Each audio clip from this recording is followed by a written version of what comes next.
soy Isabel Dimas y nada, esto es una charla que queríamos ofrecer, sobre todo hoy que es el Día de la Madre, para un poco, bueno, mostrar esto de los ciclos femeninos, el tema de las diosas, los arquetipos. Y entonces os voy a presentar a Jacinto, que es mi compañero, que Hola. es psicoastrólogo.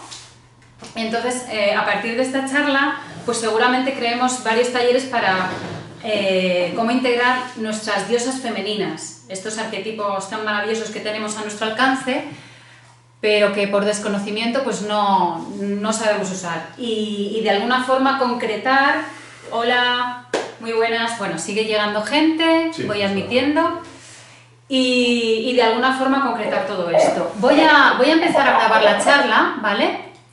Y así quien se la haya perdido, pues se lo enviaré luego. Así que nada, lo que os estaba explicando, esto es una charla sobre ciclos femeninos, arquetipos femeninos, diosas. Jacinto está versado en mitología, con lo cual lo va a explicar muy fácil y pues eso, para que lo podamos integrar cada una a nuestro ritmo y como mejor nos convenga. Y luego nuestra propuesta, para los que quieran, es de alguna forma ofreceros algún taller sobre estas diosas para poderlas integrar a través del movimiento corporal y por supuesto a través de teoría. Pero bueno, eso os llegará información y la que quiera apuntarse, pues fenomenal. Y nada, yo creo que empezamos ya y nada, os dejo con él. Yo estoy pendiente del chat, ¿vale? Gracias por asistir. Bueno, muchas gracias. Algunas de vosotras os conozco. Bueno, os conozco a las que estáis sonriendo ahora, a las otras no tanto. Bien, bueno, yo soy Jacinto, para las que no me conocen, me dedico un poco a la psicoastrología y, bueno, y a cosas Margarita más. dice que qué alegría verte. Vale. De lo que vamos a hablar, claro, yo no soy, creo que no soy la persona más adecuada para hablar de diosas y de la energía femenina, pero bueno, tengo mi lado femenino al que voy a intentar adherirme para poder explicaros lo que os voy a explicar. Mi concepto de charlas siempre intento que sea abiertas. Abiertas significa que, bueno, que cuando tengáis alguna duda o queráis intervenir, hacedlo, tomaros toda la libertad. No os puedo garantizar que salga bien porque no controlo la tecnología. Soy Bueno, pero yo estoy una aquí especie de dinosaurio, para eso. Dinosaurio tecnológico. Roxana te saluda. Pero vamos a hablar de las múltiples caras de la luna, de para qué es necesaria entenderla y un poco también del proceso de transformación a través de la integración de esas caras de la luna para intentar ser mejores personas. Realmente todo lo que voy a decir no es exclusivo de la mujer, ni voy a hablar en ningún momento de géneros, aunque sí que es verdad que voy a hacer ciertas alusiones, voy a intentar enhebrar parte de esa energía a algo de lo que realmente no me siento del todo capacitado para hacer, pero voy a intentar hacerlo, que es el ciclo menstrual. De hecho, el ciclo menstrual debería unirnos a hombres y mujeres más de lo que nos separa para entender realmente algo que la parte masculina del psiquismo, los hombres, hemos perdido de la naturaleza, que es la conexión con los ciclos. He estado esta tarde haciéndome un pequeño croquis, esquema de las cosas que quiero hablar. Tenéis un poco, creo que tenéis ya la foto, que Isabel ha hecho la foto de la pizarra, para que la veáis más de cerca. De lo que vamos a intentar hablar en principio es de estas tres palabras que vienen aquí arriba, que son el proceso más básico de la dinámica alquímica. Esa dinámica alquímica lo que nos habla es del camino de integración, de aquellas cosas que tenemos que integrar en nosotros para poder evolucionar. Vienen representadas por la nigredo, el albedo y el rubedo. La nigredo habla de la prima materia, de ese momento oscuro tanto del alma como del conocimiento, en el cual no sé qué soy, no sé qué quiero, no sé para dónde voy, no sé de mí. Ese color oscuro se va tornando blanco a medida que los distintos espectros lumínicos le dan, y esa es la parte de albedo, es la apertura al mundo y la apertura del conocimiento. Ese conocimiento después en la Rubedo se va a sublimar, se va a pulir y mejorar. ¿Para qué? Para llegar al dorado, la esencia del sol, ¿no? Que es lo mismo que hemos hablado, o que los orientales hablan del proceso de iluminación, ¿no? De volverse luz. Ese volverse luz es el Rubedo, que viene realmente tocado por dos grandes espectros de color. Por un lado el dorado y también el rojo como alusión a la vida, ¿no? Como alusión a la pasión y la fuerza de la vida. Entonces vamos a dar un pequeño recorrido por las diosas fundamentales, dar unas pequeñas pinceladas de para qué sirve integrarlas, para qué sirve asimilar esa energía dentro de cada uno de nosotros para poder tener control y poder sobre nuestras vidas, poder discernir qué es lo importante, qué es lo necesario y qué cosas son accesorias y dejar de perder energías en todas aquellas cosas que no son trascendentales o no nos sirven, que muchas veces las perseguimos como locos, esas cosas que no nos sirven. Y antes me gustaría contaros una pequeña historia. Al principio, es cuando todo estaba oscuro, algo, una energía increíblemente universal, formó el mundo. Y de repente, cuando ese mundo estaba formado, aparecieron dos sujetos, un hombre y una mujer. Como habían aparecido de repente y no sabían muy bien de dónde habían venido, no podían hablar, no podían comunicarse, pero tenían muchas ganas de hacer. La única comunicación con la que podían establecer relación era con los elementos, con el aire, con el sol, con la tierra, con el agua.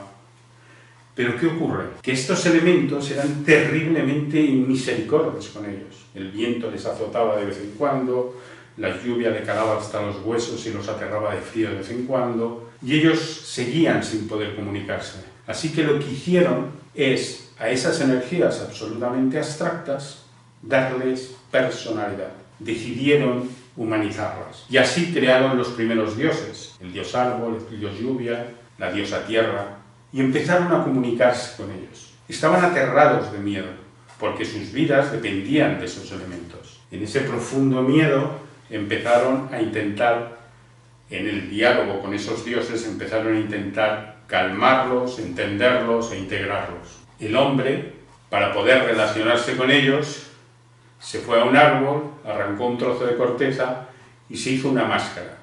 Y además se hizo un arco y unas flechas y empezó a relacionarse con la naturaleza. Y la mujer cogió unas hojas de parra y unas uvas. Con las uvas de la parra tiñó todo su cuerpo de rojo.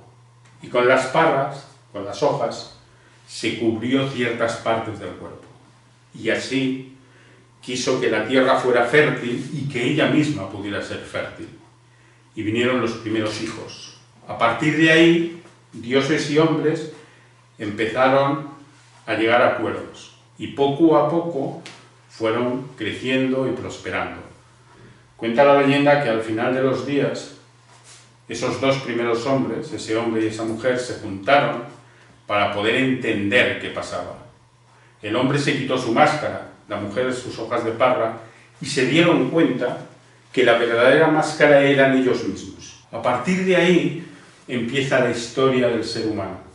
El ser humano, cuando levanta por primera vez la cabeza del orden natural de las cosas y mira a los cielos, empieza a generar ideas de Dios. No sé si son ciertas o no, tampoco importa mucho. La realidad es que mantenemos una relación con esas fuerzas primigenias, que son los dioses, y que a medida que hemos ido evolucionando, se ha ido apartando. Hubo un momento en la historia de todo este devenir que fue importantísima, sobre todo es importantísima para los dos géneros que habitamos el mundo, pero sobre todo es muy importante que la entiendan las mujeres. Esa historia es lo que algunos antropólogos, algunos historiadores llaman la Gran Guerra. Esa Gran Guerra empezó a surgir en la Babilonia antigua cuando el poder de las diosas empieza a pasar y empiezan a ser fagocitadas por los dioses. Estábamos en una sociedad básicamente matriarcal, en la que lo importante era procrear, que lo importante era cuidar, generar, regenerar, Eso importante, simbolizado por ese pacto que hizo esa primera mujer con los dioses al teñirse su cuerpo de rojo, del rojo de las uvas, que es una intención de fundirse con esa naturaleza para que tanto mujer como tierra fueran fértiles, estaba en antagonía con el espíritu más depredador del hombre, que recordar que se hizo una máscara de madera para protegerse y elaboró inmediatamente unas armas, arcos, flechas y lanzas. Esa energía de justaposición en que las mujeres que marcaban el orden y cuidaban del orden natural de las cosas, de la familia, de lo que de verdad era importante para sobrevivir, entró en conflicto con el hombre más guerrero, más batallador, que lo que quería era coger a la prole e irse a conquistar a la guerra. Como las mujeres estaban al poder y no permitían eso, los hombres se rebelaron. Fruto de esa rebeldía empezó una transmutación de las diosas femeninas a los dioses masculinos. Algunas a través de casarlos unos con otros, otras de hermanarlos y otras directamente de quitarlas de en medio. Así pues, hay cosas muy interesantes. El dios Neptuno no es ni más ni menos que la diosa Cibeles. Es una forma femenina de una diosa anterior. La evolución va pasando y esto da fruto a un potente patriarcado que lo que hace es anular el poder femenino. Lo anula no solamente restringiendo la capacidad de hacer, decidir y ser de las mujeres, sino también lo anula de una forma mucho más peligrosa, con la falta de respeto a la primera gran madre, que es, aquí la tenéis, es Gea, la tierra, Gaia. Esa falta de respeto y esa anulación a lo femenino, no solamente, como os digo, pasa factura a las mujeres, a los seres humanos, sino que sobre todo es una terrible falta de respeto contra el orden natural de las cosas. El hombre, cuando un árbol le molesta, va y lo corta, lo quita de en medio directamente, sin hacer lo que la mujer hace, que es conservar la procreación y repoblar. Son dos patrones de consumo distintos. Uno es biosostenible, por decirlo de alguna manera, y otro es depredador.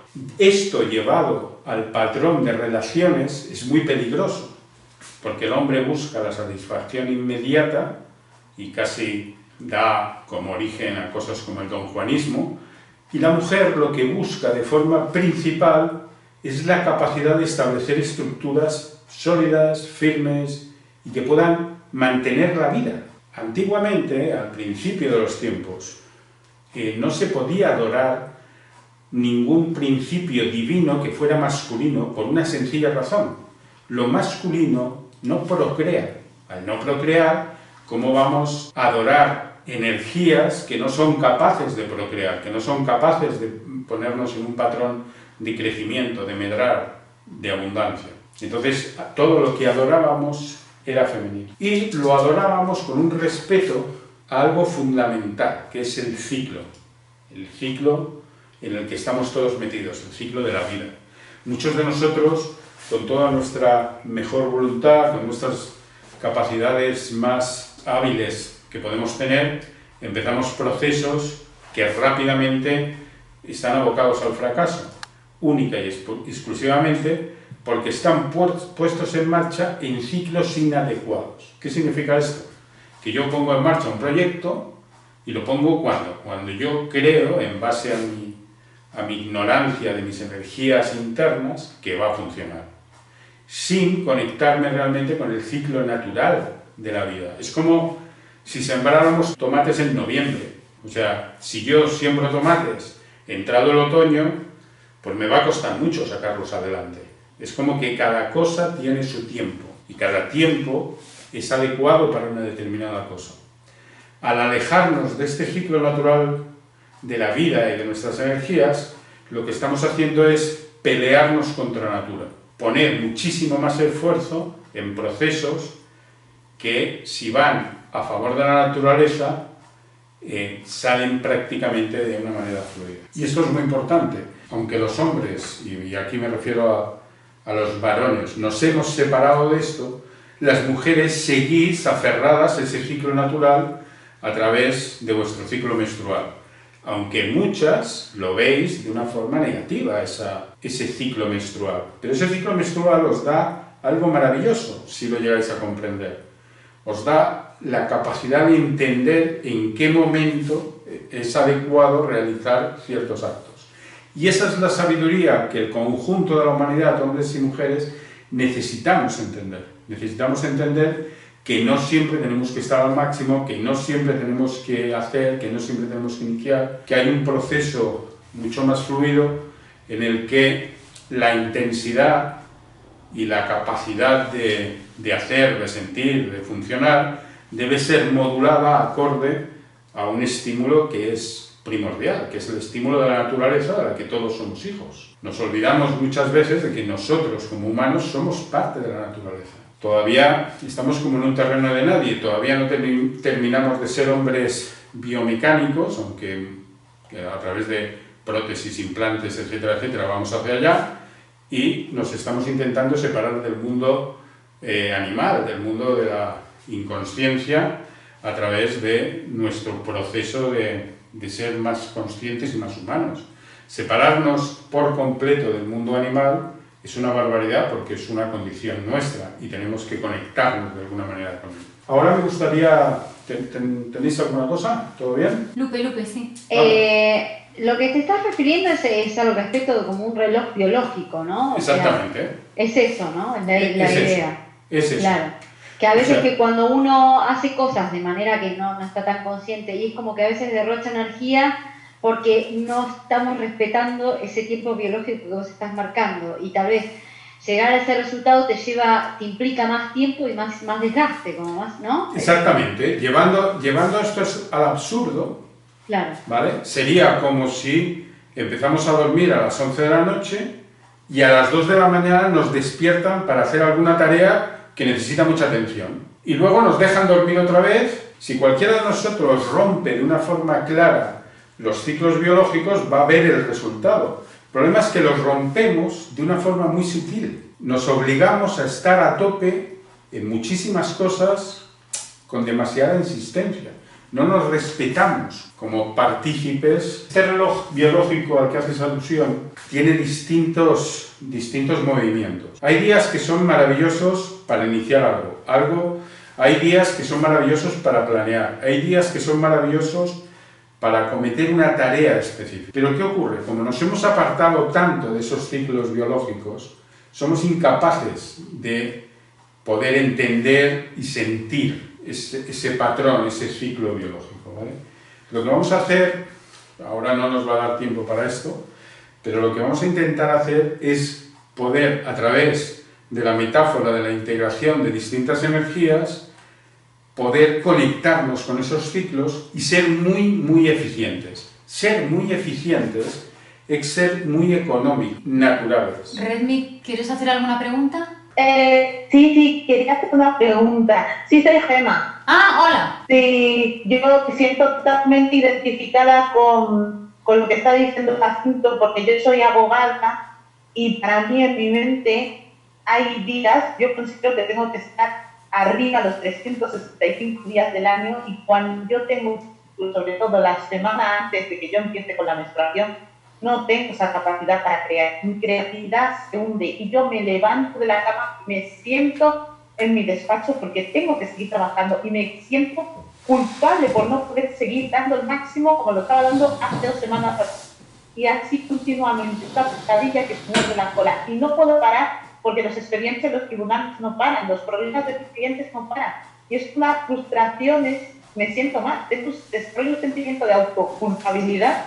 No sé si me oye bien. Vale, Sí, perfectamente. Y hay un tema con todo esto. Yo entiendo que vivimos en una sociedad determinada que más allá de nuestras apetencias o nuestros estados emocionales nos requiere ciertos esfuerzos o ciertas obligaciones. Eso es cierto, pero también es cierto que la naturaleza nos ha dado a todos nosotros ciertas energías y ciertas herramientas, sobre todo, para optimizar y recuperar. ¿Qué quiere decir esto? Imaginaros que somos una fuente de recursos energéticos. Puedo desviar ese caudal de energía en los momentos bajos de cosas de las que puedo prescindir y llevarlas a cosas que por obligación o sobrevivencia tengo que realizar. Tenemos que estar dispuestos a sacrificar ciertas acciones cuando no hay energía para más, y recuperarlas más adelante.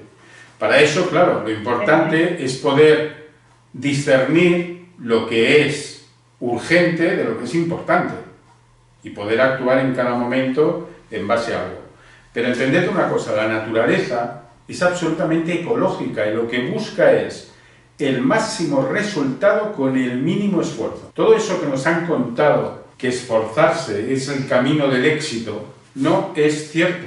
De hecho, todos vosotras y todos vosotros vais a conocer montones, muchísima gente que se esfuerza cada día como verdaderos jabatos, que trabajan duro, que se han esforzado durante toda la vida y al final no han encontrado un resultado acorde a su esfuerzo. De hecho, esta sociedad tan graciosa nos está mostrando constantemente que los que están arriba de la pirámide, yo le llamo la pirámide depredadora casi, ¿no? Los personajes más ricos o más poderosos de esta sociedad son los que menos se esfuerzan. Pero muchos de nosotros conocemos gente que para sacar a sus hijos, su familia, sus ilusiones adelante, están trabajando como verdaderos leones constantemente para conseguir un resultado que muchas veces es mediocre.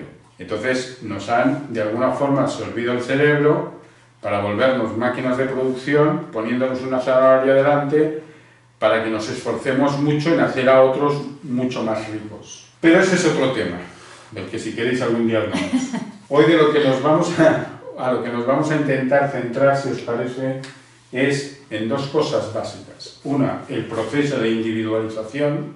El proceso de individualización no es la separación del colectivo. El proceso de individualización es lo que llamamos el camino del héroe. El camino del héroe es un camino por el cual alguien se da cuenta de que tiene una misión, de que su vida realmente no es lo que está viviendo, que tiene una misión de autodescubrimiento y empieza a pasar un montón de aventuras para conseguir hacerse, formarse. Y al final, cuando consigue éxito, cuando consigue realmente estar formado, su tarea imprescindible es volver al colectivo, para verter en el colectivo todo eso que ha atesorado en sí.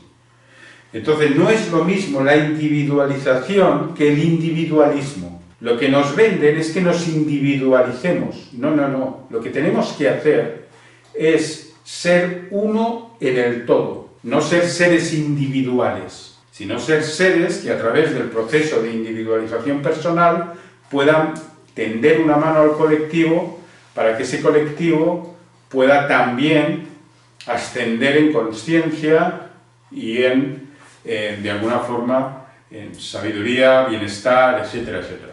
Todo bien que no se reparte es un bien falaz. O sea, yo no puedo estar muy bien rodeado por una sociedad que está todos mal. O sea, imaginaos lo que es que yo esté muy feliz y de repente voy a una reunión y está todo el mundo llorando, decaído y deprimido. Es una locura. O sea, lo que tenemos que buscar como seres humanos es la simbiosis a través de la ayuda al colectivo para que todo el colectivo emerja. Es el rollo de la nueva economía de win to win, ¿no? Si yo gano y tú ganas, ganamos los dos más que si gano yo solo, ¿vale?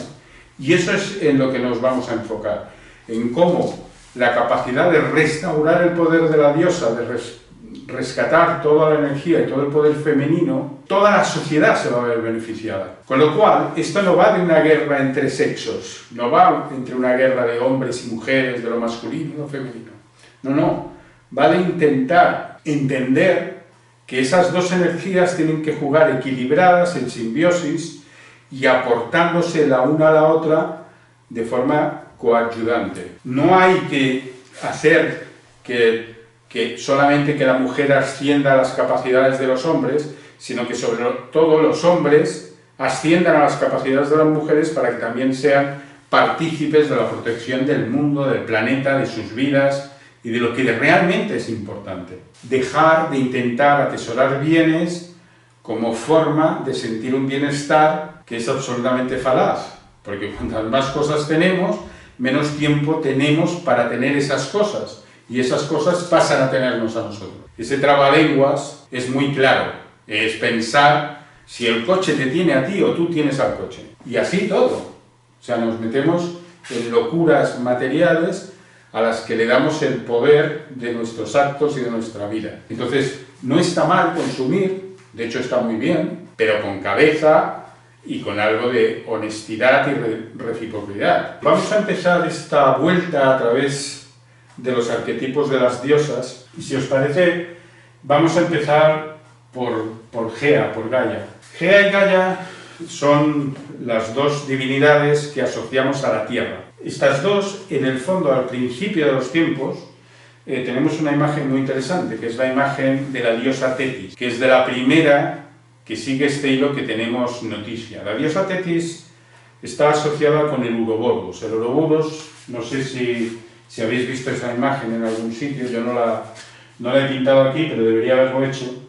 Es una serpiente que se está comiendo a sí misma. Está todo el rato, ¿visteis? Es como un anillo, que en el fondo es una serpiente gigante, que está todo el rato comiéndose la cola, pero al mismo tiempo se está regenerando. Y es el ciclo, representa el ciclo constante de vida y muerte y regeneración. Ese Uroboros, que era la primera referencia, como os digo, que tenemos de la Gran Madre, cuenta la leyenda que un día estaba aburrida de que todo el cosmos fuera caos constante. Entonces, ¿qué hizo? Generó un héroe solar, el primer héroe solar. Ese héroe era Marduk. Marduk, cuando se dio cuenta de lo que estaba haciendo la madre, que era generar un montón de cosas para luego comérselas, que esta es una metáfora muy interesante, es la metáfora de la madre castradora, que crea un hijo para luego impedirle que ese hijo se desarrolle.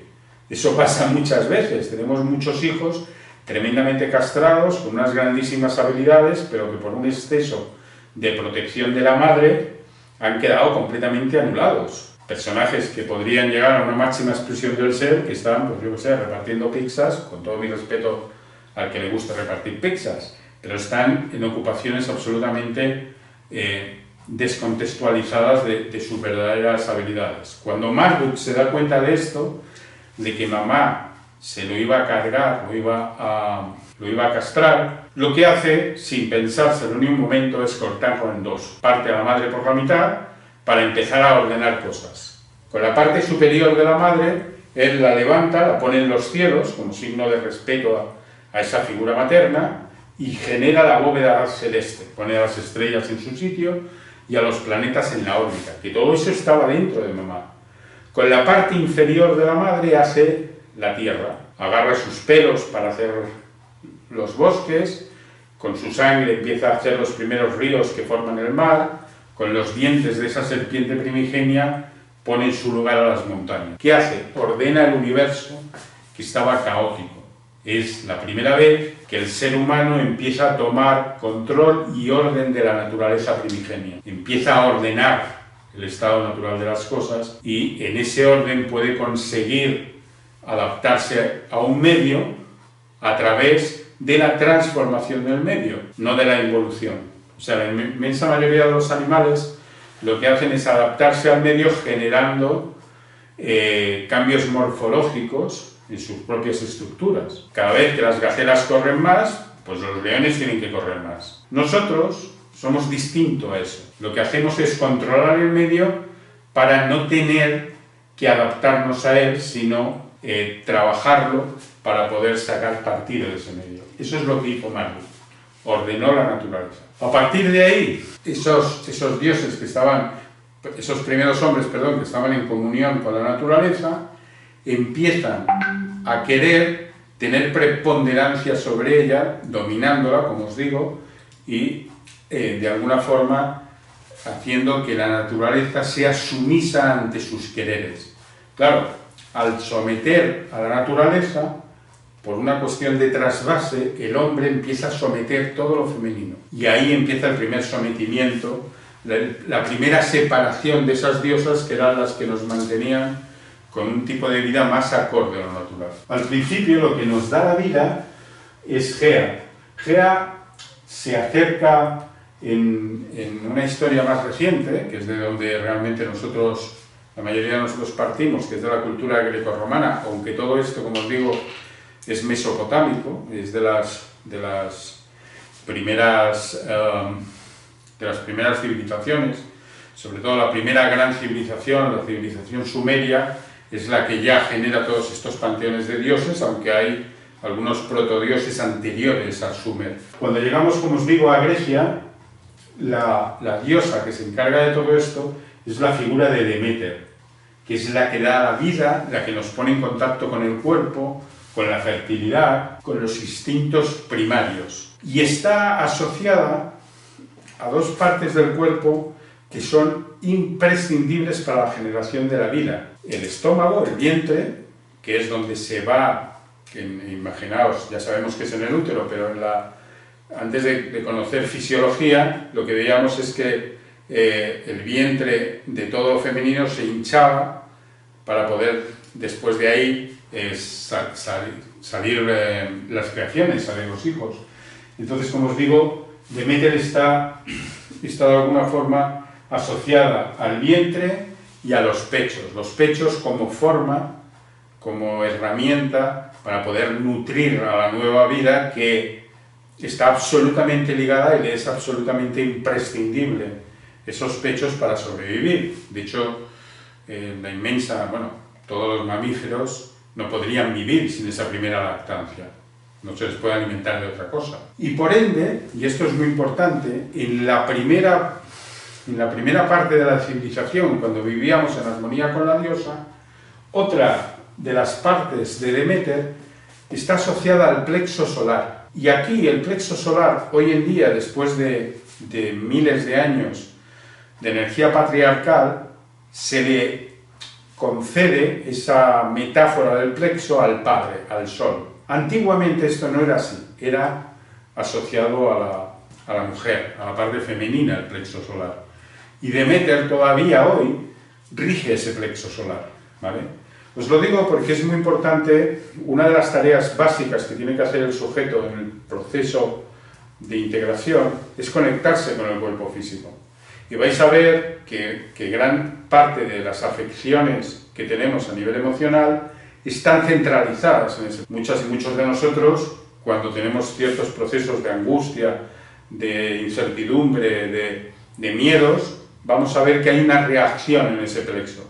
Muchas veces en forma de opresión, nos falta el aire, no podemos respirar, sentimos una especie de malestar, o a veces cuando nos tocamos o nos tocan en ese punto hay un malestar muy claro. Ese malestar muy claro es uno de los primeros indicadores de una escisión en el conjunto de lo que forma el ser humano. Es como que mi cuerpo, mis emociones y mi intelecto van por lugares distintos. Estamos saliendo de la coherencia y esta zona del cuerpo es como una especie de testigo de que eso está pasando. O sea, muchas veces intelectualmente... Hay un punto aquí que si os tocáis y os hundís los deditos, justo cuando terminan las costillas, en el centro, hay gente que le duele muchísimo. Esto conviene, aunque duela mucho, conviene meterse los dedos y hacerse masajes ahí, porque ahí se está liberando mucho esa zona. Y bueno, y con Nanda, que hemos hecho yoga, acordaos de todos estos ejercicios para abrir el plexo solar, todo esto viene fenomenal. Bueno, vale. Perdonad, ¿eh? Quería. Ese punto es importante, y es importante tratarlo con conciencia, porque va a ayudar, nuestro cuerpo va a ayudar a ciertos procesos, ¿vale? Nuestro cuerpo todavía tiene recuerdos muy instintivos de lo que éramos. La pérdida de esos recuerdos es una desventaja ante la adaptación al medio, ¿vale? Entonces, cada diosa tiene una parte del cuerpo que todavía predomina sobre él. ¿Qué significa esto? Cuando hablamos de las diosas, realmente, o de los dioses, de lo que estamos hablando es metafóricamente de energías psicológicas y emocionales que están dentro de nosotros y que nos es más fácil expresar a través de la metáfora de un dios. Pero cuando yo hablo de Deméter, realmente estoy hablando de todos mis procesos psicológicos y emocionales que me conectan con mi cuidado personal y mi alimentación, básicamente, y con mi proceso de creación, de crear. Estaría asociado al primer y segundo chakra, para los que os sentáis más cómodos con la energía orientalista, y con toda la capacidad creativa del ser humano. Con lo cual, Deméter tiene una función imprescindible en el ámbito del crecimiento. Cuando yo me veo incapacitado para hacer cierta acción creativa, empezar algo, crear algo, acercarme a un instrumento, yo tengo un conflicto casi eterno con el ukelele, ese conflicto con el ukelele es el mismo conflicto que tengo con la alimentación, que tengo con Demeter, con esa diosa, con la que tengo que buscar la forma de relacionarme, porque esa diosa está dentro de mí. Y hay algo que me dice, no puedes, no vales, no algo. Eso es lo que nos va a enseñar a resolver todo esto. Y tiene que ver con todos aquellos instintos primarios que tenemos y que nos empeñamos en vivir de espaldas a ellos. Y que algunos son básicos para poder preservar nuestros derechos como seres humanos a la vida. Esto conlleva, y perdonadme porque por los tiempos que pasan, bueno, realmente yo siempre estoy en este modo, de meterme con todo, pero con los tiempos que están corriendo, esta conexión con las diosas es básica, porque fijaos lo que ha pasado aquí. Ahora, para hacer una pequeña reseña que creo que es internacional y mis queridos y amados amigos de México también lo están viviendo. Pues ahora mismo, unos mentirosos compulsivos que constantemente nos están mintiendo dicen que nos quedemos en casa. Y aquí nadie se revela, todo el mundo se queda en casa. El instinto básico a la libertad es aplastado de una forma absolutamente inmediata sin que nosotros tengamos control de él. Que no quiere decir que todos nos tengamos que pasar esa norma por encima, no. Pero a lo mejor negociar, a lo mejor decir, vale, a ver, ¿quién se tiene que quedar en casa? ¿No? O sea, no ser tan absolutamente drásticos y cortarnos a toda la cabeza por el mismo lugar del cuello. ¿Vale? Esa es Gea. Y es de donde partimos en la fase alquímica del nigredo, que es la oscuridad del alma, que es la llegada al mundo desde la más absoluta inconsciencia, que va a tener que ser formada para adaptarme a una especie, a una sociedad, a unos convencionalismos y a una determinada forma que llamamos forma de vida, ¿vale? Pero ahí estamos todavía en la oscuridad. Es el impulso creativo, el impulso instintivo a querer hacer lo que nos dé la gana, que va a verse modificado y trabajado para poder acercar eso que me da la gana a lo que me sirve hacer, a lo que me es correcto hacer, a lo que me va a propiciar la capacidad de crecer. Esa capacidad de crecer va a venir a través de dos energías muy potentes, Lilith y Eva. Más bien Lilith o Eva. Lilith es el personaje que acompañó a Adán antes de Eva.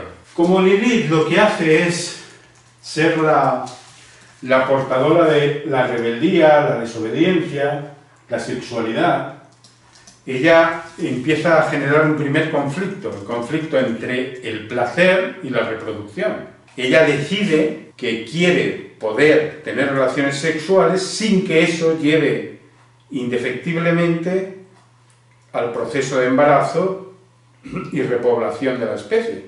O sea, quiere tener el derecho a tener una sexualidad libre sin estar obligada a que esa sexualidad sea reproductiva. ¿Qué significa esto? Que Lilith quiere dominar un instinto básico, uno de los instintos básicos primeros de Gea, que es la reproducción. Quiere ser dueña de su cuerpo y reproducirse cuando a ella le da la gana. O sea, imaginaos este arquetipo antiguo, estamos hablando de un arquetipo de 4000 años atrás, ya era la primera feminista, que lo primero que quiere es tener control sobre su sexualidad. ¿Por qué control sobre su sexualidad?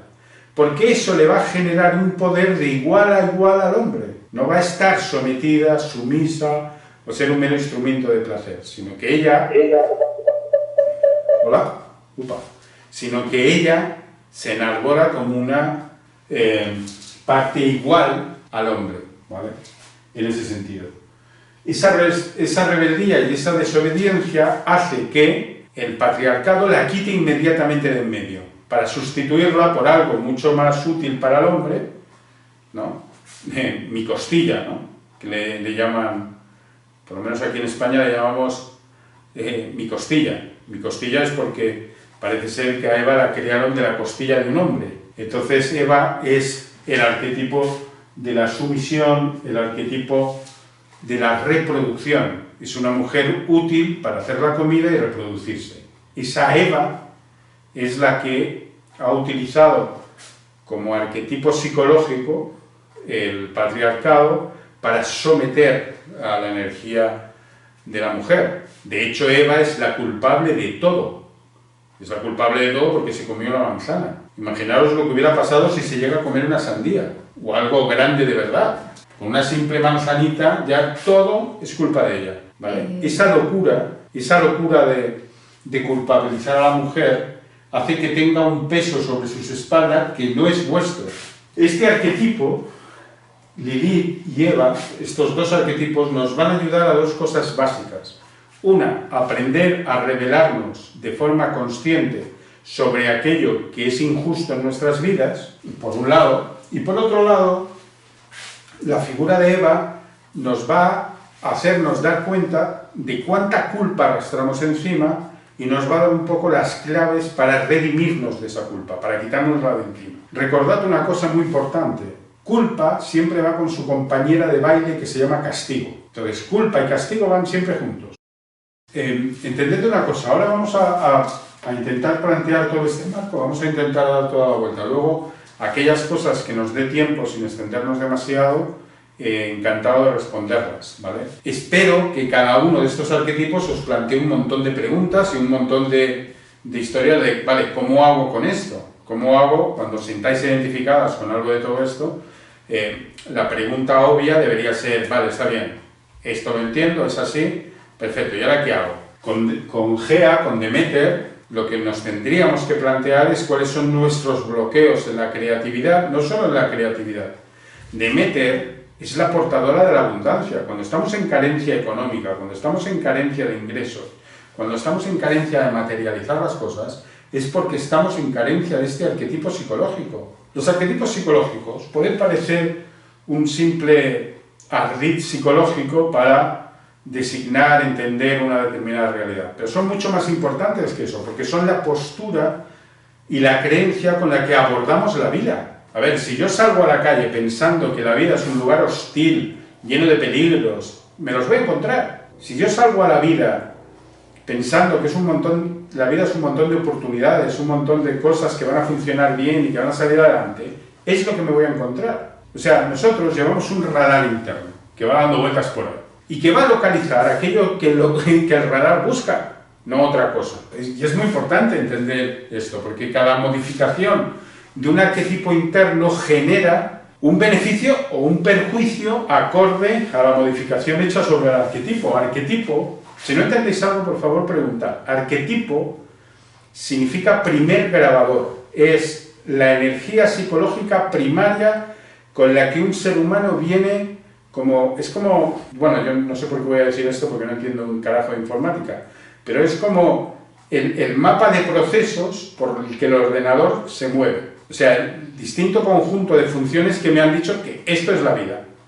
Entonces yo voy para adelante con esa idea de lo que es la vida. ¿Y qué me voy a encontrar fuera? Pues me voy a encontrar lo que estoy buscando inconscientemente. Demeter tiene que ver con eso. Si os va mal económicamente es porque este arquetipo, el de Demeter, no está claro. La relación con la economía es la relación con mamá, pero con una cara de mamá, la cara de Demeter, porque la luna es tan imprescindible para la vida que tiene muchas caras. Nosotros vamos a concebir básicamente 4 caras, pero tiene muchas más. De hecho, podríamos hacer un estudio mucho más reduccionista y darle solo 3 caras.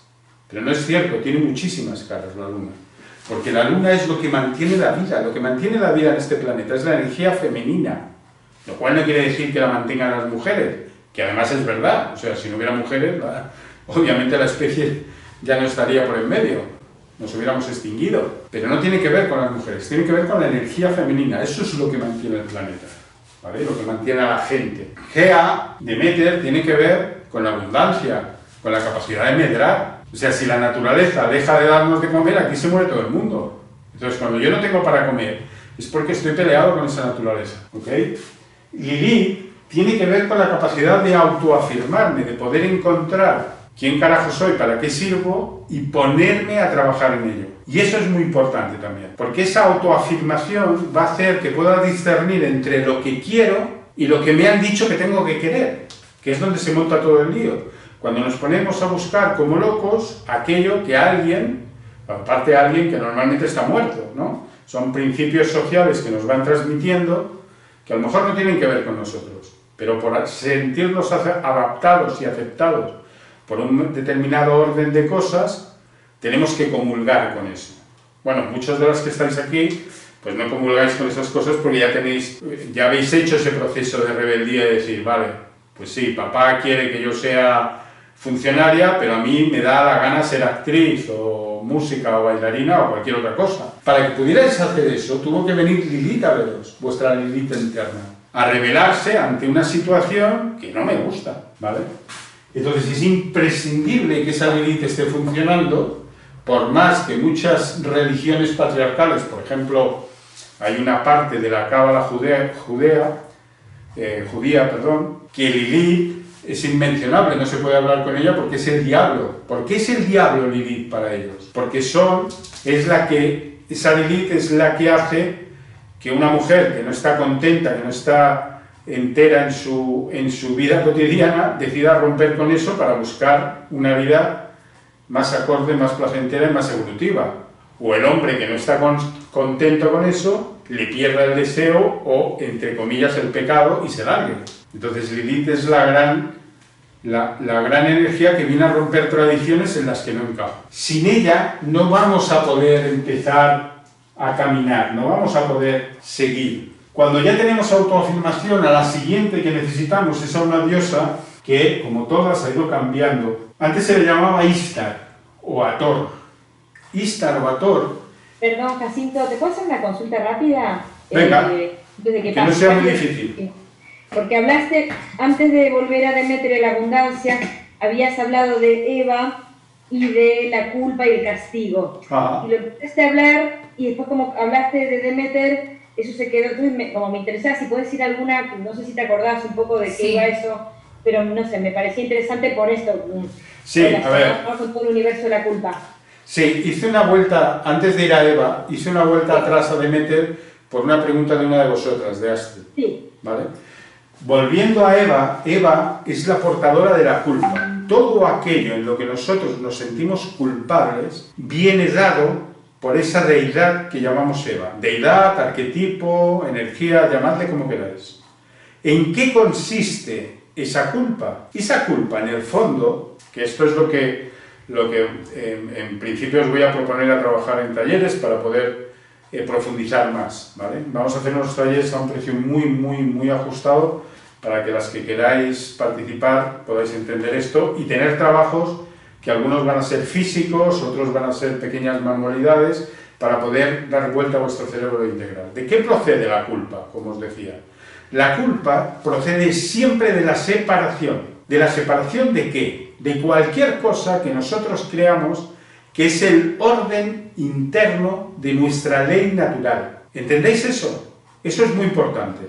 Cada vez que yo rompo con mi conciencia, no con la conciencia adquirida a través de la educación, sino con una conciencia superior a eso, la supraconciencia, la conciencia que me acerca a la vida, a lo natural, a la decencia como humano. Cada vez que yo me separo de eso, estoy generando culpa. ¿Cuál fue la primera culpa? Cuando yo monto un cisma que me separa del paraíso. Imaginaos, si nos ponemos en plan antropológico, por ejemplo, ¿no? Imaginaos la primera tribu, donde están Adán y Eva, ¿ok?, que están viviendo fantásticamente en un bosque subtropical, con todo el alimento y todo lo que pueden necesitar para vivir.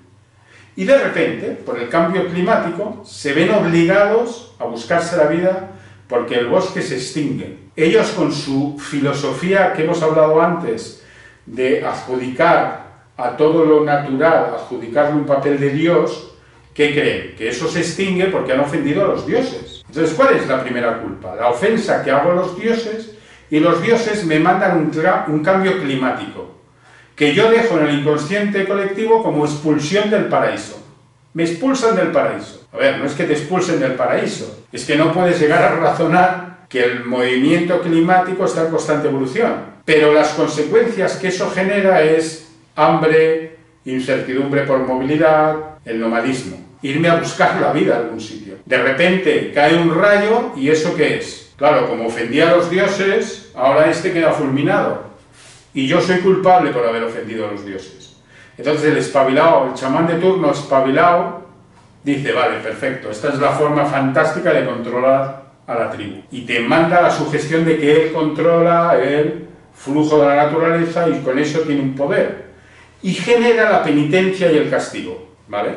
Entonces, cuando nosotros volvemos al orden natural de las cosas, el nivel de castigo baja mucho porque el nivel de culpa baja mucho. Esto os pasa cuando, por ejemplo, transgredís las normas de vuestra naturaleza, enseguida decís, me siento culpable. Yo qué sé, si os pasáis algún día con la bebida, con la comida, si os pasáis agrediendo a alguien, si os pasáis en las múltiples maneras que van de alguna forma contra vuestra conciencia, enseguida decimos, me siento culpable por haber...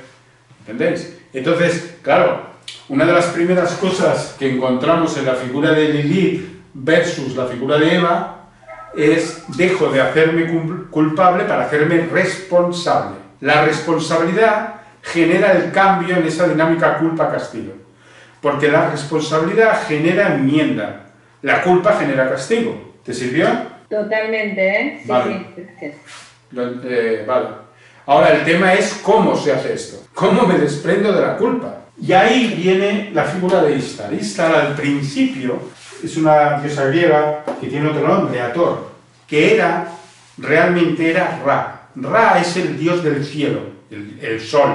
¿Qué ocurre? Que Ishtar era de verdad la venerada y la poderosa en el principio de la civilización egipcia y fue la que consiguió que el salto de esa civilización egipcia fuera absolutamente cuántico, o sea, nació y creció exponencialmente y gracias a la veneración de grandes diosas de esa cultura, por ejemplo, la diosa, perdóname, no me acuerdo del nombre, pero la diosa Gato, que se llamaba Baat o algo así, no me acuerdo muy bien, perdonadme por eso, pero la diosa Gato, la diosa felina de la religión egipcia, lo que consiguió es que todo el imperio egipcio tuviera un exquisito cuidado y veneración a la fauna, a los animales, ¿vale? Entonces, esa diosa, Bast, ¿vale? Bast, La diosa Bastet. Exactamente, Bastet o Bast. Esa diosa lo que promulgaba en esa religión es un absoluto respeto por todos los animales. O sea, ellos comían carne, pero le daban las gracias, comían una carne después de haber sido, de haberle permitido pasar todo el ciclo, y no se comían a los corderitos nada más nacer, sino que ya se comían a los animales viejos que estaban a punto de morir. Eso hizo que la sociedad, al respetar tanto el orden natural de las cosas, no agotara los recursos y pudiera estar en la faz de la Tierra 5.000 años. Que en cualquier imperio es una barbaridad. El imperio que le sigue más de cerca, creo recordar que es el romano, que duró 300 y algo, no llegó a los 400. Ahora estamos todos asistiendo a la caída del imperio americano antes de llegar, creo que todavía no han llegado a los 300 años y ya están muy asustados porque los chinos vienen detrás. Entonces, ese respeto a lo femenino es lo que consiguió que el imperio prosperara. Y la gran diosa de todo eso, que era una mujer, era Ishtar, que luego, para que dejasen a los hombres respirar un poco, se convirtió en Ra. Pero eran la misma moneda, eran lo mismo. De hecho, al principio, por eso cuando hablábamos de Demeter decíamos que se encargaba del plexo solar, al principio las diosas eran solares. La luz era parte de la mujer, hasta que vino Eva y se cargó el chiringuito. Bueno, no se lo cargó Eva, se lo cargaron los patriarcas que la pusieron ahí. Entonces, ¿qué hace Ishtar? Nos da el poder y la sabiduría suficiente para ser lo que somos, no lo que nos han dicho que tenemos que ser. Nos hace solares. Esa energía de hacernos solares nos deja ya en una parte que directamente tiene que ver con la capacidad de apasionarnos. No solo la capacidad de apasionarnos, sino que nos da el derecho a enfadarnos. Un derecho del que hemos sido usurpados. Vosotras, cualquiera de vosotras o vosotros que tengáis a alguien por ahí cerca, haced la prueba, enfadaros. Lo primero que te van a decir, ¿qué es? no te enfades. Esa orden de no te enfades es una de las primeras cosas que tenemos que recuperar, nuestro derecho a enfadarnos. Ese derecho a enfadarnos es fundamental. Ese derecho a enfadarnos nos asocia a otra deidad muy importante, una de las grandes diosas del agua, que se asocia y Hoy me han preguntado, no me han preguntado, hoy había un post que decía a ver si creían las sirenas, así no exactamente así, pero bueno, más o menos así. Y esta deidad que viene del agua tiene que ver con eso, ¿no? Tiene que ver con la sirena como un tipo de animal mítico que me conecta el corazón, representado por el agua, el flujo de las emociones, me lo conecta con el aire, representado por el cuerpo antropomórfico superior de esa sirena o de ese siluro. Es una metáfora, no me importa si las sirenas existieron o no.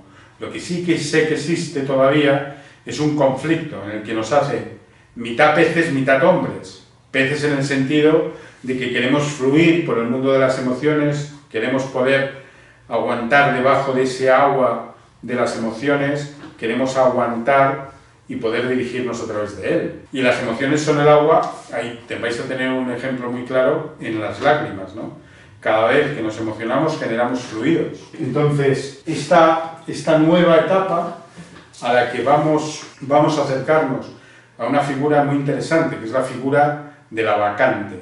La bacante eran las sacerdotisas y las seguidoras de Dionisios. Dionisios, un ser absolutamente femenino, aunque esté en cuerpo de hombre, es el dios de la pérdida de control, algo tan imprescindible en nuestra sociedad. Esa pérdida de control viene a través de los arrebatos, de las pasiones, de algo muy importante que todos deberíamos integrar, la danza. La danza es imprescindible para la expresión emocional del sujeto. Todo el mundo debería bailar. Bailar debería ser una manifestación del ser humano. O sea, si no bailas no eres humano, eres otra cosa. La furia y ya una primera connotación, que también tienen las bacantes, con todo el mundo profético, con saber lo que va a pasar. Y eso lo saben a través de que es el primer momento en que el ser humano, a través de esta divinidad femenina, se conecta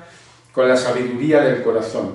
De alguna forma se adelanta a través de la intuición de lo que va a pasar. Eso genera los primeros rituales y genera las primeras ofrendas a los dioses. Las bacantes, que como os digo son las seguidoras de Dionisios, tienen como dos estadios, bacantes y ménades. Las ménades son las que traen las manías y las portadoras de la locura. La locura es todo aquello que me separa de estar cuerdo. Y estar cuerdo es estar atado. O sea, la palabra cuerdo viene de cuerda, obviamente.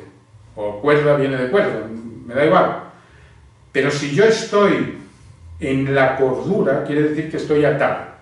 Hay que ver a qué. No necesariamente es malo estar cuerdo. Pero sí, si la cordura tiene que ver con no arriesgarse, si la cordura tiene que ver con no aceptar el cambio, si la cordura tiene que ver con quedarme en lo seguro, ¿no? Ese refrán tan maravilloso que dice, más vale malo conocido que bueno por conocer. Me parece un dicho absolutamente aberrante, ¿no? Es como decir, está bien, vamos a quedarnos en la verdadera locura, ¿no? En vez de Dionisios, a través del estado alterado, del estado en el que la conciencia cambia, nos permite acercarnos a la locura entendida como la capacidad de riesgo que va a generar un movimiento de cambio. Solo el loco es capaz de cambiar la realidad de las cosas. Solo el loco. El cuerdo va a mantener todo como está. Tiene muy mala prensa el loco, pero la diferencia entre un loco y un genio es la aceptación social. Al loco la sociedad no le acepta. Al genio, que está loco, y si no buscan un solo genio que no esté loco, al genio todo el mundo le acepta y le aplaude. Eso, esa energía en la que voy a poder, a través de mi pasión, del flujo de mi sangre, va a permitirme pasar a un nuevo estadio, el estadio de Perséfone. ¿Quién es Perséfone?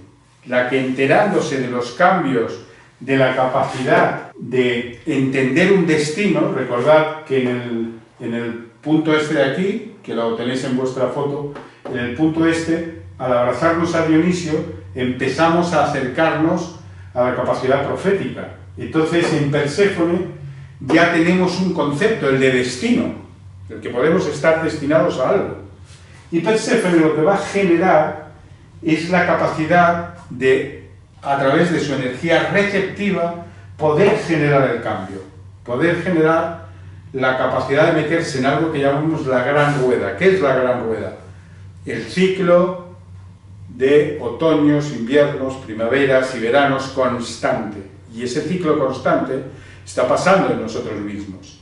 Es muy importante el acercarnos a esa energía, porque esa energía nos va a hacer trascendentes e inmortales. Es el primer momento en el que el ser humano, a través de la sensación interna y de su concepto, su concepción de ciclo, acepta por primera vez que probablemente esta vida no sea todo lo que hay algo más después.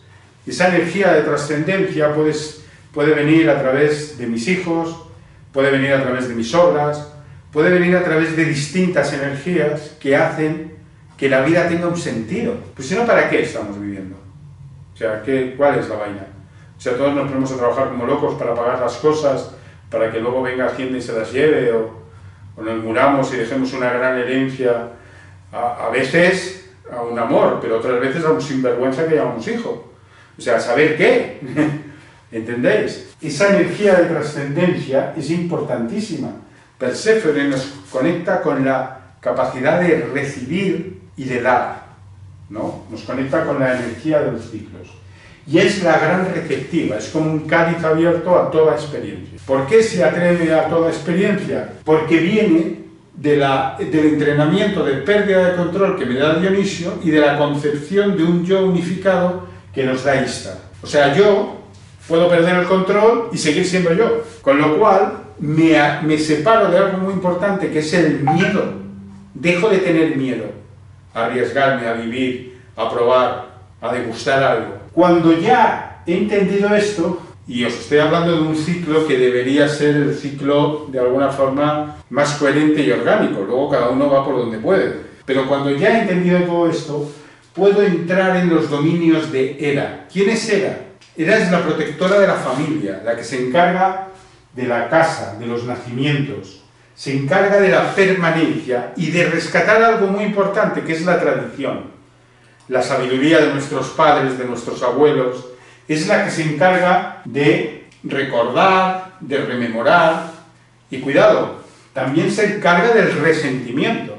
O sea, no se encarga solo de cosas lindas, se encarga de otras cosas que no son tan lindas. El recordar es estar de nuevo en el corazón, el resentir es estar de nuevo en el sentimiento, ¿vale? Cuando yo resueno con algo, eso también es el ámbito de Hera, es lo que permanece, ¿no? Aquella energía interna que nos permite mantener lo que hemos decidido que es mantenible. Cuando ya tengo ciertos valores, cuando llego a Hera, puedo mantener esos valores. Todo esto es muy interesante. Cuando pasamos ya a eso, ya tenemos constituidos esa capacidad de mantener, entonces pasamos a otro punto, al punto Artemis Cibeles. Cibeles es conocida como la madre y la señora de las bestias, es la diosa de las bestias. Y sus hijos, sus primeros hijos son leones, que los cede al mundo. Por eso veréis el carro de Cibeles tirada por dos leones que son sus energías. Cibeles es la gran madre que puede hacer que su hijo sea un león, pero también la gran madre que en base a su poder mantiene un matriarcado aférrimo y no deja que nadie se escape de él. O sea, al mismo tiempo que nos da la energía para ser leones, nos castra para no ser nada. Y lo hace en base a su poder. Es una castración muy distinta a la primera castración de la que hablábamos. La primera castración de la que hablábamos venía dada sin darle poder al sujeto. O sea, venía dada desde la inconsciencia. Aquí, en este punto, tanto Artemis como Cibeles, que son la misma diosa, se han vuelto conscientes del poder que tienen. Y en base a eso manipulan. Y manipulan para que el niño no salga del redil. ¿Qué ocurre? Que también, al mismo tiempo, es la energía que puede hacer de alguna manera que el niño tenga la fuerza suficiente y el coraje suficiente de un león para abordar cualquier tipo de prueba, cualquier tipo de gesta que quiera articular, que quiera hacer. Cuando ya hemos entendido esto, ¿a qué pasamos? A la energía de Hécate. Hécate, bueno, tanto Hécate como Circe... Mira, Sonia quiere sí. decir algo. ¿Qué tiene que ver Cibeles con Artemis, que estoy viendo ahí que...? Son la misma diosa, en distintas... Sí, una es griega y la otra es romana, pero son la misma. Son las señoras de la bestia. También es Diana Cazadora. Sí, por eso me confundía porque... También es Diana Cazadora. Es la que controla... ¿Perdona? Que es un símbolo muy fuerte en la feminidad, ¿no? Porque tenía un montón de ninfas con ella y todo esto, ¿no? Sí, formaba núcleos de adeptos muy potentes. Es Diana Cazadora también. Y es esa energía, además, en la que nos tenemos que volcar para conseguir nuestras metas a medio y corto plazo. Esa energía es muy importante porque es la energía, un poco sería el símil de Marte en la energía general, ¿no? Tanto Artemis como Cibeles, como Diana Cazadora, son las que consiguen la presa que necesitamos. Alguien les tiene que decir cuál es la presa, pero ellas la van a conseguir, ¿no? Es nuestra parte psicológica femenina de conseguir aquellas metas que nos proponemos también. O de castrarnos para no poder conseguirlas. La bestia, o sea, la parte de la bestia que cuando yo elaboro esa frase que muchos decimos a veces, no puedo o no me atrevo, es Cibeles. Es una energía interna que en base a protegernos no nos permite avanzar. Pero es la misma que si la integramos nos va a permitir avanzar. Entonces es una diosa fundamental. El problema de estas diosas es cuando las desordenamos. Si yo no integro las anteriores, me va a costar mucho integrar esto. Todo esto tiene un orden. Recordad que hemos empezado a hablar del orden, ¿no? Del orden natural de las cosas. Claro, si Artemis son tomates y yo lo estoy sembrando a esos tomates, cuando tengo que sembrar alcachofas, que a lo mejor son Lilith, me va a costar mucho, no lo voy a entender, no lo voy a poder integrar.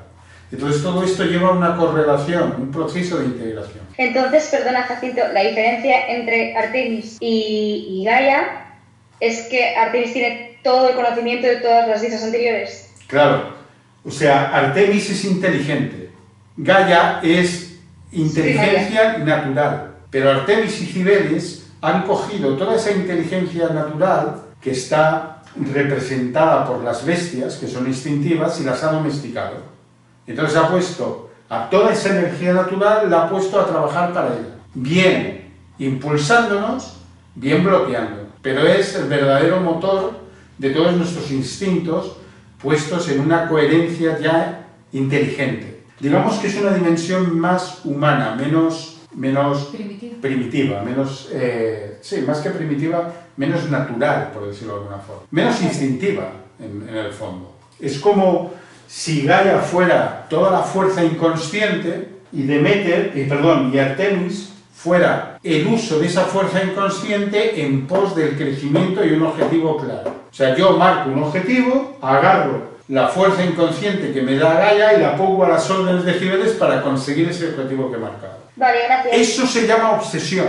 Y la obsesión es imprescindible para el éxito. O sea, no podemos llegar a cuotas de éxito realmente, de verdad, relevantes sin la obsesión. Y la obsesión es la apuesta de toda la energía instintiva en aras a un propósito elevado, cognitivo, racional. Y cuando digo racional aquí, no me refiero a racional solamente. Me refiero a algo que unifique todo lo que deseo, quiero, razón, emociones, espíritu, creencias, todo eso compactado es lo que me va a permitir este punto.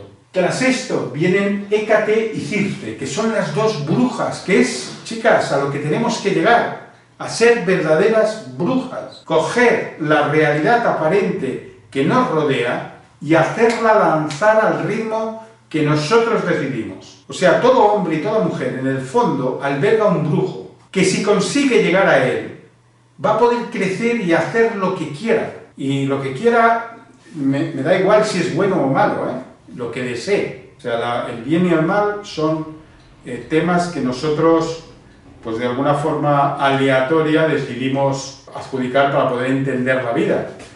Pero si llegamos realmente a este nivel, que lo he puesto en último justo por eso, a lo que vamos a acceder es a la magia, a la verdadera magia. Pero la verdadera magia no son esas locuras que vemos por ahí, de repente pues, tiro de una sábana y aparece, yo qué sé, cualquier cosa rara. No, no. La verdadera magia es poder cambiar el orden natural de las cosas sin agredir a ese orden natural. Magia, por ejemplo, es interactuar con alguien que está llevando su vida al desastre y redimirlo. Magia es coger a alguien que está a punto de morir y revivirlo.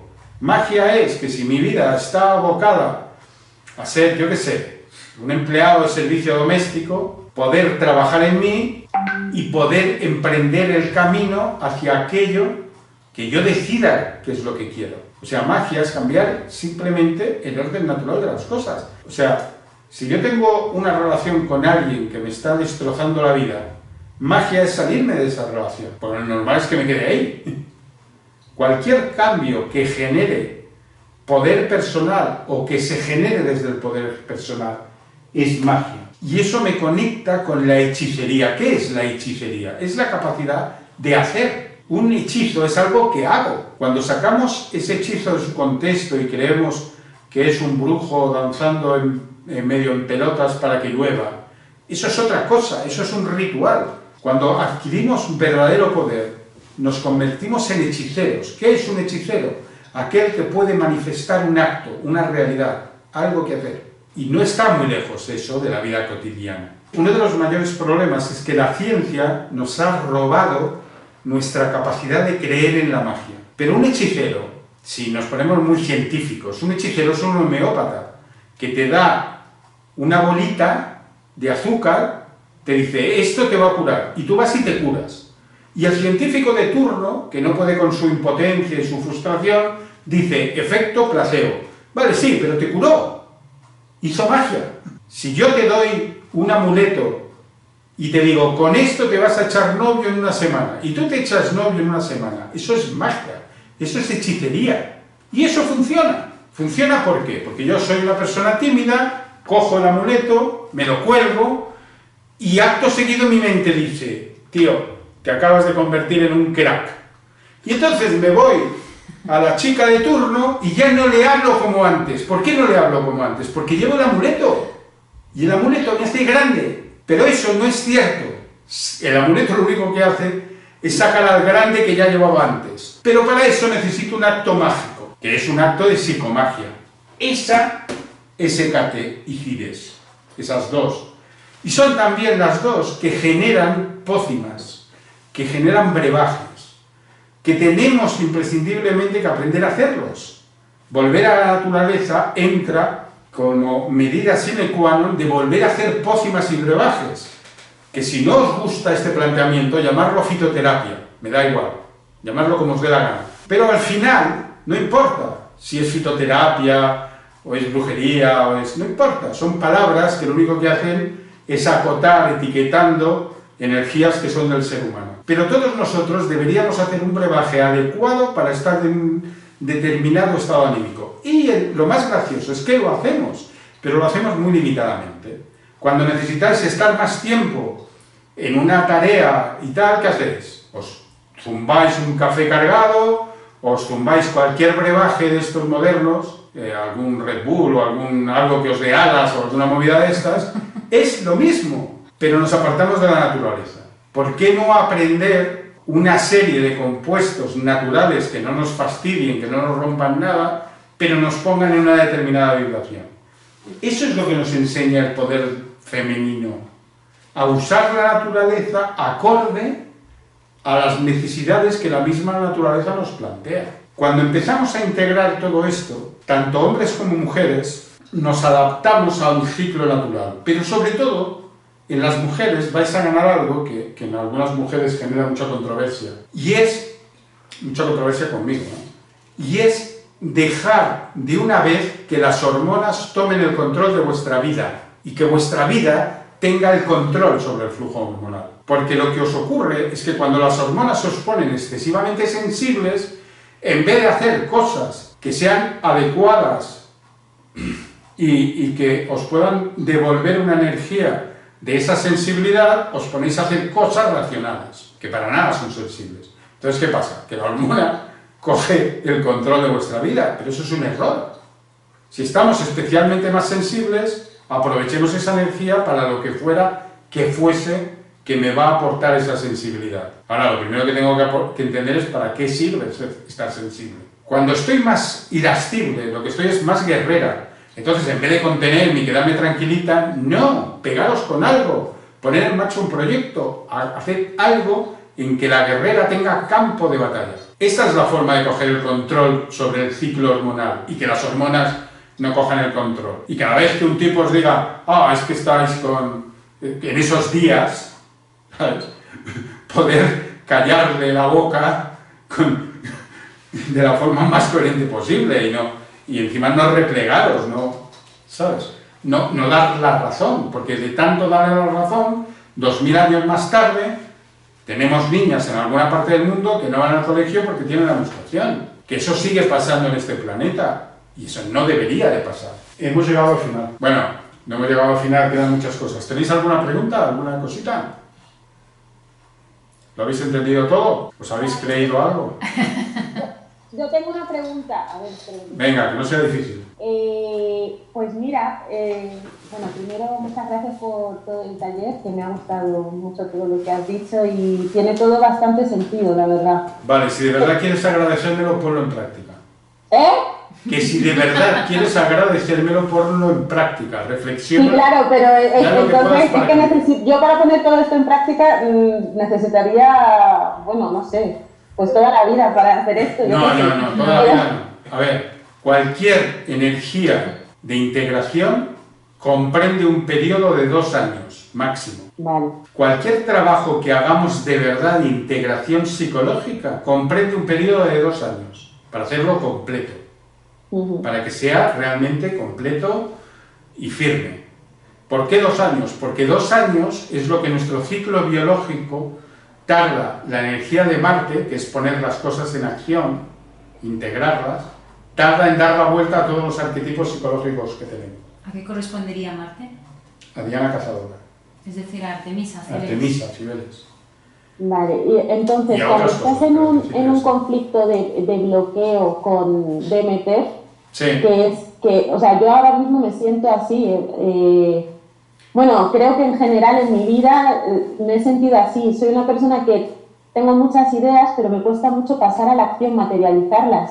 Vale. De repente hay un punto en el que me quedo bloqueada, estoy en mi cabeza pensando cómo llevarlo a cabo, y todo pasa en mi cabeza, creo que pienso demasiado, ¿sabes? Entonces, ese proceso de pasar a la acción tiene que ser, o porque de repente me vea ya en la fecha límite y nunca me permito rebasar esa fecha, o sea, que me pille ese momento sin haber hecho lo que tenía que hacer. Sí, a eso ahora le han buscado un nombre muy divertido, procrastinador, ¿no? Ya. Procrastinación, sí. Ya, que siempre me espero al último momento. Amor, escucha, ¿entraste desde el principio a esta reunión? Sí. Sí. ¿Escuchaste lo que les ocurría al primer hombre y la primera mujer? Lo que le ocurría al primer hombre y a la primera mujer es que veían los acontecimientos exteriores como fuerzas de alguna forma amenazantes a su propio criterio y a su propio estar en el mundo. Entonces, lo primero que tenemos que hacer cuando no podemos crear algo, cuando no podemos parir algo, cuando no podemos transformar alguna idea o materializarla, es ¿a qué le tengo miedo? Ya. O sea, ¿qué pasaría si de verdad esa idea funcionara y tuviera éxito? Eso es lo primero. Lo primero que tenemos que entender es que la fuerza desbocada de la naturaleza, que es la creatividad, la naturaleza está constantemente creando, no se queda quieta, ¿vale? Viene un torrente de agua y te cambió el paisaje, ¿vale? O sea, lo primero que tenemos que ser conscientes es a qué le tenemos miedo. Si tu idea prospera, sale adelante, ¿qué carajo va a pasar con tu vida? ¿Qué vas a tener que sacrificar? ¿De dónde te va a mover? ¿qué nivel de responsabilidad vas a tener? Claro. Porque ahora mismo, o sea, yo no hago publicidad, no hago propaganda, no hago nada. ¿Por qué? Porque tengo mucho miedo, estoy acojonado, porque si yo fuera el mejor astrólogo y todo el mundo lo supiera, el mejor astrólogo de Europa, no tendría descanso para tocarme las narices. No podría hacer lo que me da la gana, porque eso conllevaría una responsabilidad con todo el mundo que me pide consulta, consejo, etcétera, etcétera, etcétera. Y no tendría valor, por mi codicia y ciertas cosas que no tengo todavía trabajadas, no tendría valor para permitirme parar el teléfono, parar el flujo de trabajo, parar un montón de cosas. Entonces, como para mí el mayor valor de todos es tener tiempo, intento no tener demasiado tiempo para que el tiempo no me sea fagocitado por el éxito, ¿lo entiendes? Ese es mi miedo. Ahora, ¿cuál es el tuyo? Eso es lo primero que tienes que resolver. ¿Cuál es el miedo que te bloquea para poder llegar a ser creativa de verdad? O sea, ¿cuál es el miedo que impide que toda la versión que crees que eres se modifique a una versión que no tienes ni idea de cuál va a ser? Y construirla, construir esa versión. Construir esa versión, dices. Claro, pero primero, antes de construir esa versión, tenemos que ver contra qué nos enfrentamos. Ya. Bueno, y chequear, yo creo que si la idea que tú está en tu cabeza, si realmente está alineada con todo. Es decir, si lo que sientes, lo que piensas, lo que te mueve y lo que haces es ¿sabes? Es sí, esto me apetece, esto siento que es algo mío, ¿sabes? Tiene que cumplir una serie de parámetros para que evidentemente lo hagas sí o sí. Porque yo puedo pensar, ay, me apetece poner una panadería, pero no sé cómo hacer croissants. Bueno, no pasa nada, aprendo.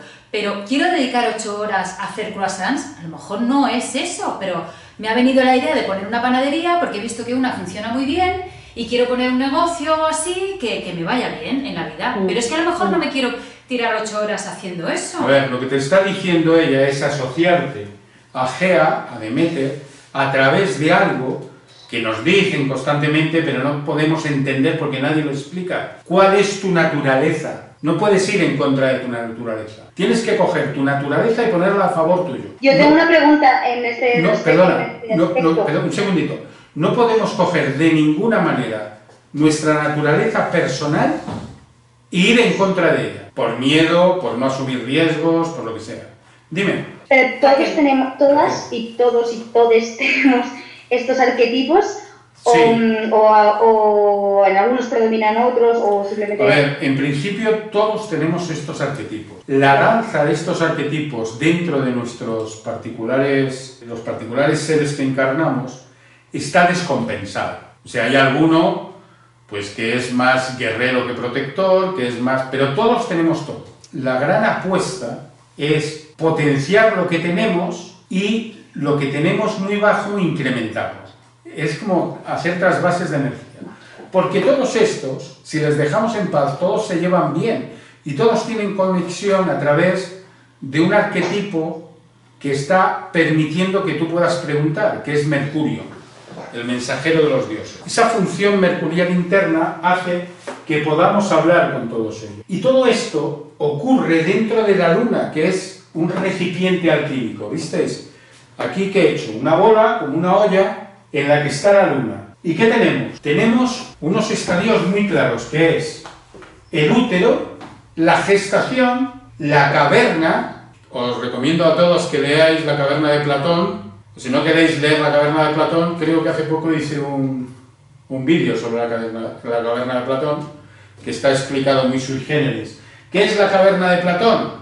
Es el estar en el mundo con una realidad absolutamente distorsionada por aquellos que están proyectando imágenes que nos tergiversan y nos cuentan una película que no es. Y la tumba. Todo este proceso de ebullición entre el útero, la gestación, la caverna y la tumba es lo que llamamos vida. Y todo esto se cuece a través de las emociones. Entonces, ¿qué ocurre? Si yo tengo en esa olla de cocción demasiada sal, ¿qué hago? Le echo más agua para que baje el nivel de salinidad. Si tengo demasiada acidez, pues le echaré más verduras para que sea más alcalino. O le quitaré un poco de carne. ¿Qué significa esto en mi vida real? Pues bueno, que si hay demasiada GEA y no sé qué hacer con ella, pues tendré que meter más Istar para que tenga conciencia de qué hacer con ese impulso, ¿entendéis? Pero los arquetipos están todos. Y se supone que según evolucionas, estás en una etapa en una diosa, o eso no tiene nada que ver. Sí, normalmente los estadios de evolución me conectan más con una diosa que con otra. Por ejemplo, en la edad de adolescencia estamos más conectados con Perséfone, desprendernos de mamá y buscar nuestro propio reino, que muchas veces es un infierno, y otras muchas, pues es la asunción del poder a través de la aceptación de ese infierno. Cada ciclo nos conecta, sale un arquetipo, el que es necesario para generar ese proceso de evolución, sale con más preponderancia, pero en todo momento están todos. Roxana pregunta... Claro, hola Jacinto. Hola, ¿qué tal? Bien. Oye Jacinto, es que ahorita tomando la pregunta que hacía otra compañera sobre el no animarte a crear, creo que uno de los bloqueos más importantes que vivimos hoy en día por la situación es el miedo al fracaso. Entonces, ¿en qué diosa, en qué parte de mi ciclo natural entra estos miedos que obviamente son creencias desde mi naturaleza más primitiva, pero en cuál de mis diosas voy a trabajar este fracaso o como si fuera un miedo o un bloqueo en mi desarrollo? Claro, primero tenemos que entender qué es eso que llamamos fracaso. El fracaso, desde este punto de vista, es el no poder obtener las expectativas que me he creado en la vida. Y muchas veces, antes de enfrentarme a ese dolor del fracaso, no actúo. O sea, prefiero no arriesgarme a llegar a fracasar. Entonces, muchas veces, eso que llamamos miedo al fracaso es realmente miedo a arriesgarme, que es distinto. Puede parecer lo mismo, pero no lo es. El riesgo se va a encontrar a través de la pérdida de control. Y el miedo al fracaso igual. O sea, cuanta más capacidad tenga de perder el control controladamente, más me voy a atrever a arriesgar. ¿Y qué ocurre? Que si yo me atrevo a arriesgar muchas veces, pues unas veces fracasaré y otras no.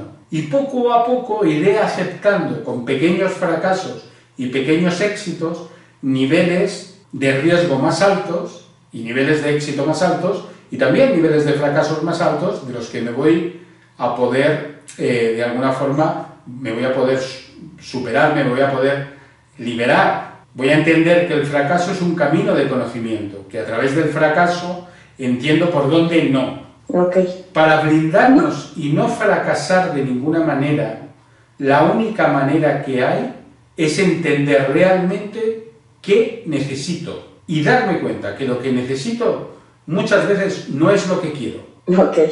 O sea, para que os hagáis una idea, yo puedo necesitar una camisa, pero si la camisa que necesito es Lacoste, no la necesito, la quiero. O sea, la camisa puede que la necesite, la camisa de marca no la necesito, la quiero. Entonces, ¿qué ocurre? Que toda la energía que yo invierto, que yo insisto en conseguir algo que quiero pero no necesito, es energía de frustración. Al final es energía de frustración. Entonces puede ser que, bueno, está combinado entre todas las creencias, pero más se enfocaría entonces en Cibeles. A ver, se enfocaría en Cibeles mi capacidad de entender lo que necesito y poner a toda mi bestia interna a conseguirlo. Exacto. Si yo pongo a toda mi bestia interna en conseguirlo, te puedo asegurar que lo consigues.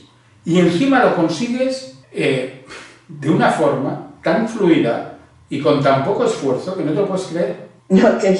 Claro, es como si nos pusiéramos un poco melifluos, metafísicos y de New Age, podríamos decir que en este mundo todos tenemos un pedazo de pastel de este mundo. Hay unos que se atreven a cogerlo y otros no, pero ese pedazo de pastel es para ti, está ahí. Pues si no, ¿qué carajo haces viva? Ya hubieras muerto si no tuvieras nada que conseguir. Lo que pasa es que muchas veces no podemos identificarlo o no nos atrevemos o estamos tan condicionados por lo que nos han dicho que es la vida, que es lo típico, ¿no? Me pongo debajo de un manzano, me muero de hambre, pero quiero peras, no quiero manzanas, ¿no? Entonces dices, bueno, pero ¿qué tipo de hambre es la tuya? Joder, ¿tienes manzanas? Come manzanas. No, yo quiero peras. Y entonces, claro, ahí te frustraste, ¿no? Ahí dijiste, joder, tenía un montón de hambre, estaba buscando comida y fíjate que lo único que encontraba era manzanas. Fíjate qué decepción. Eso es lo que nos pasa. Sí, no aprovechamos las herramientas que ya tenemos. O sea, nosotros como seres humanos deberíamos ser oportunistas. Toda oportunidad que se nos ponga delante, ¡pum!, nos lanzamos sin miedo.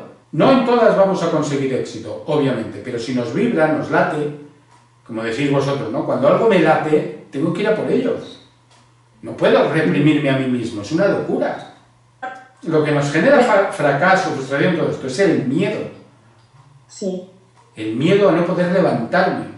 El miedo a que si intento algo y no lo consigo, se van a reír de mí, me van a dar de lado, me van, ¿sabes? No lo volveré a intentar nunca más. Alguna gente tiene tanto miedo a no conseguir sus sueños que dejan de soñar.